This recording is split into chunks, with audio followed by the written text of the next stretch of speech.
जैसा कि हम लोगों ने प्रीवियस टॉपिक में बात की थी वेव फॉर्म्स की, हम लोग देखते हैं कि वेव फॉर्म्स डिफरेंट तरह की होती हैं। वो क्यों डिफरेंट होती हैं और ऑसिलेटिंग बॉडी के ऊपर फेज चेंज का क्या फर्क पड़ता है, आइए देखते हैं। Phase is the quantity which shows the state of motion of an oscillator.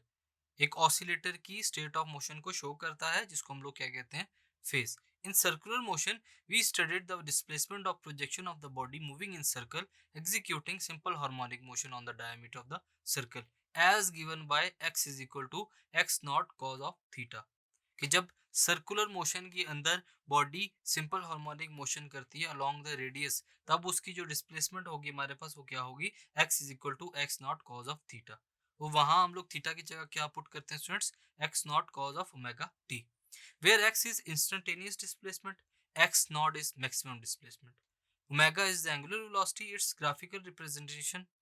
The general way of showing this equation is, उसको हम लोग जनरली अगर शो करना चाहें तो क्या होगा, x is equal to x not cos omega t plus five.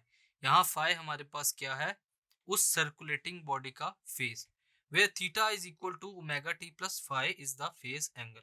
ये क्या है, फेज एंगल। ये चेंज कैसे होता है, आइए देखते हैं। The inclusion of angle five give the information recording the starting और initial phase of an oscillator, कि कौन से पॉइंट के ऊपर से ऑसिलेटर ने स्टार्ट करना शुरू किया। As related in above equation, the quantity phi represents phase difference. जो phi है वो किसको रिप्रेजेंट करता है, फेज डिफरेंस को between the states of motion of two oscillators. अगर हम लोग दो ऑसिलेटर्स को एक साथ ऑसिलेट करवाना शुरू करें तो इस फेज एंगल के मदद से हम लोग देख सकते हैं कि किस पॉइंट के ऊपर उन्होंने इनिशिएट किया है, कौन सा पहले स्टार्ट कर देता है ऑसिलेटिंग और कौन सा बाद में करेगा। हम लोग इसको एक्सपेरिमेंटली प्रूव करते हैं। Let us explain this by the help of graph drawn between x and t। x और t के बिटवीन हम लोगों ने ग्राफ ड्रॉ किया। If phi is equal to zero, अगर फाई हमारे पास zero, then above equation become x is equal to x not cos omega t. Phi को जीरो पुट कर दिया तो हमारे पास क्या रह जाएगा, x not cos omega T.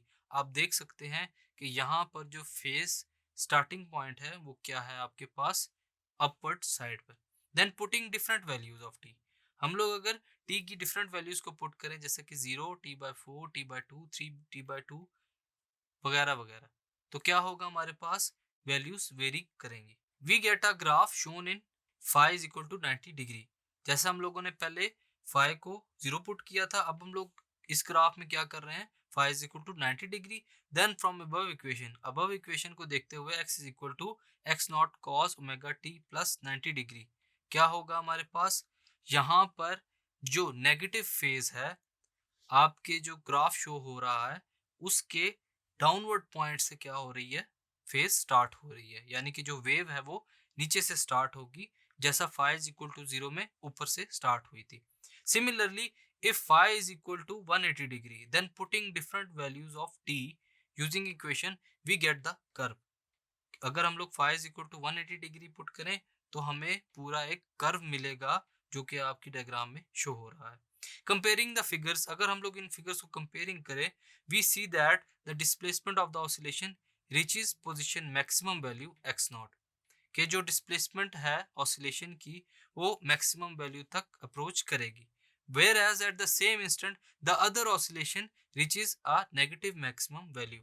तो जो दूसरे ग्राफ्स हैं, जो दूसरे ऑसिलेटर हैं, वो नेगेटिव मैक्सिमम वैल्यू को अप्रोच करेगा। Thus the two oscillations are said to be put out of phase. तो जो दोनों ऑसिलेशंस हैं वो क्या कहलाएंगे students, out of phase. The angle theta will be equal to omega t which specifies the displacements x as well as the direction of motion of the point oscillating simple harmonic motion which is called phase, जिसको हम लोग क्या कहते हैं students, phase. So students हम लोगों ने देखा कि फेज चेंज में क्या होता है अगर हम लोग फेज को चेंज करें, जैसा कि हम लोगों ने पहले फेज को 0 डिग्री रखा, दूसरे को 90 डिग्री और तीसरे को 180 डिग्री। उसी हिसाब से क्या होगा ग्राफिकली, अगर हम लोग इसको देखेंगे तो फेज चेंज की वजह से वेव फॉर्म में भी चेंज आएगा।